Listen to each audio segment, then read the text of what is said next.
আগে যদি সে অনেক কিছু করতে চায় তাহলে করব, আর যদি বিয়ের পরে বলে না তোমার বিয়ে করে যদি আমার উপর বিশ্বাস না থাকে তাহলে বিয়ের পরে বলবো। যে আমার এই অসহায় দেখবে, যে আমার মেয়ে দেখবে, যে আমার সংসার দেখবে, যে আমার খাওয়ান খরচ চালাতে পারবে, তারই আমি বিয়ে করবো। আসার উদ্দেশ্য যে আমি একজন অসহায় মেয়ে, আমি কিছুই করতে পারি না, অথচ আমার একটা মেয়ে আছে। মেয়ে বাচ্চা যদি আমার মেয়ে বাচ্চা কেউ যদি দেখে শুনে বা আমার খাওয়ান খরচাটা কেউ যদি চালায়, তার সাথে আমি পড়াশোনা করতে চাই, অথচ তার সাথে আমি কিভাবে থাকতে চাই, অথচ তার সাথে আমি অনেক কিছুই কাটাইতে চাই, যে আমার জীবনের গল্পটা যে বুঝবে, যে দুঃখটা বুঝবে, কষ্টটা বুঝবে, আমার মেয়েকে বুঝবে। এই জন্য আসছি যে আমার কষ্টটা যেন সে বুঝে। আগে তো করতে চাইনি, আমি পরে সে আমাকে যে আমার খাওয়ান খরচ দেবে, যে আমার মেয়েটা দেখবে, যে আমার মেয়েটা শুনবে, তারপর যদি দেখি যে না ওই ছেলেটা ভালো, আমার খাওয়ান খরচ দেয়, ঘর সংসার চালায়, অথচ আমার মেয়েটা দেখে শুনে অনেক কিছু বোঝে, তারপর আমার বিয়ের পর যে আমার যা কিছু করতে বলবে সেটাই আমি করবো। আসসালামু আলাইকুম, আমার নাম মোসাম্মদ তানজিলা, আমার বাড়ি বরিশাল কলাচিপা। আমার জীবনের গল্প নিয়ে এখানে এসেছি। আচ্ছা আপু, আপনার জীবনে কি ঘটেছে, কি গল্পটা একটু যদি বলতেন। আমার বয়স যখন 12 বছর, আমি তখন ক্লাস 6-এ 8-এ পড়ি।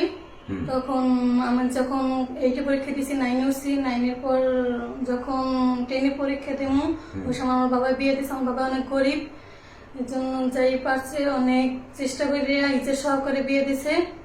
আমার ফ্যামিলি দিয়ে আমার বিবাহ হয়েছে। আমার বিয়ের বয়স প্রায় 4-5 বছর। আমার একটা মেয়ে বাচ্চা দিচ্ছে, কিন্তু আমার জামাই অনেক অত্যাচার করছে, অনেক নেশা করে।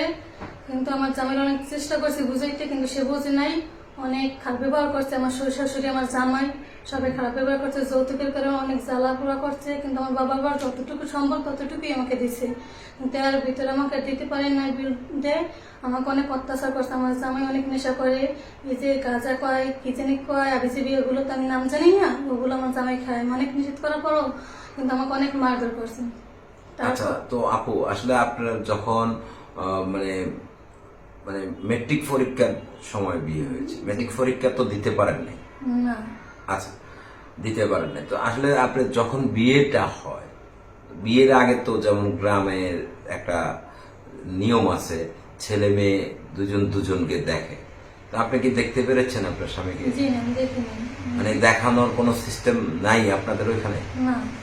আচ্ছা, মানে বাবা মা যাকে পছন্দ করে দিবে তাকে বিয়ে করতে হবে। জি। আচ্ছা, তো আসলে যেদিন বিয়ে হয়েছে সেদিন তো দেখেছেন? জি, সেদিন দেখেছি। আর একটু জোরে বলবেন, স্বামী পছন্দ হয়েছে? হয়েছে, বাবা যেখানে দিবে সেখানে আমি করছি, যে মা বাবা মা যেখানে দিবে সেখানে আমি সংসার করবো, পছন্দ করবো, তারই স্বামী হিসেবে আমি মেনে নেবো। আচ্ছা, তো স্বামী হিসাবে তো মেনে নিয়েছেন। জি। যৌতুক মানে কত টাকা দাবি করেছিল, কত টাকা দিয়েছেন? 1.5 লাখ টাকার মতন দাবি করেছে। 1.5 লাখ টাকা দাবি করেছে, দিয়েছেন কত আপনারা? 1,30,000 টাকা। 1,30,000 টাকা। তো আপনি তো টাকা দিয়ে দিয়েছেন, তাহলে আবার যৌতুকের জন্য কেন আপনার সাথে এমন হলো? অনেক ভাই, অনেকখানে অনেক যুক্তি সম্বন্ধে বলিও তো, যারা লোভী তাকে যুক্তি যৌতুক দিয়ে টাকা পয়সা দিয়ে বলিও তো, তারপরও তাকে লোক মানে না কখনো। তারপর তারা অনেক অত্যাচার করছে, তাকে অনেক বুঝাইছি, চেষ্টা করছি, কিন্তু বুঝে নাই। তারপর অনেক অত্যাচার করে, খাওয়ান পরম দেয় না, কিছুই দেয় না। পায়তাল সান আমার একটা মেয়ে বাচ্চা আছে, অনেকজন তো মেয়ের দিকে তাকাই অনেকজনে ভালো হয়ে যায়, তারপরে ভালো হয় নাই। তারপর আমার মেয়ে নিয়ে আমার বাবার বাড়ি এসে পড়ছে। আমার বাবা অনেক গরিব।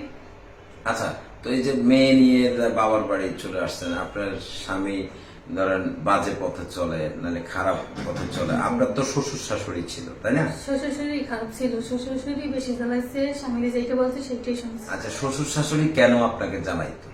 ওই যে যৌতুক নিতে বলতে বাবা বাড়ি কিনে, তো যৌতুক তো আপনি দিয়েছেন, তারপরও চাইছে।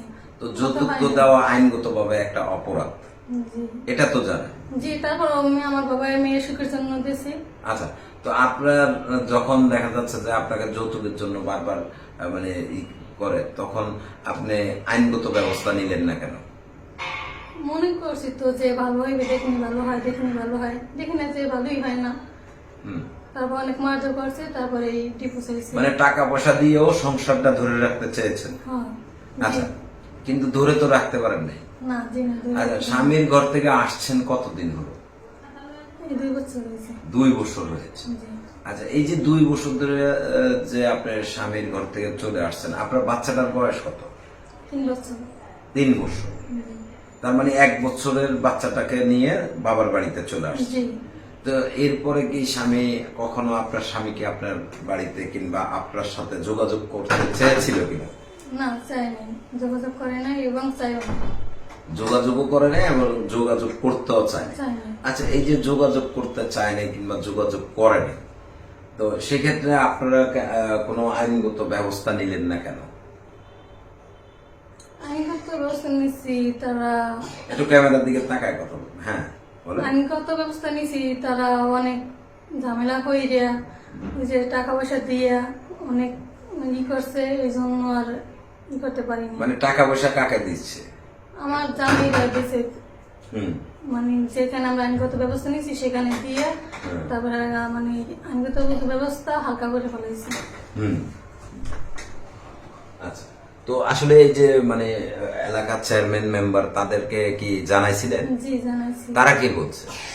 তারা এক এক আমার 5বার এই যে দেশ গ্রামে সালিশি বিচার হয় আমাদের দিছে, অনেক বুঝিয়ে মিশন ঘর দেয় নাই, অথচ আমিও বলছি না যেমন নিজের জীবনটা শেষ করে ফেলাইছি অনেক জ্বালা যন্ত্রণা খাইতে খাইতে, কিন্তু আমি বলছি না আমি যেমন আর আমি সংসার করবো না, আমাকে অনেক অত্যাচার করে, অনেক মারধর করে, আমি আর করবো না।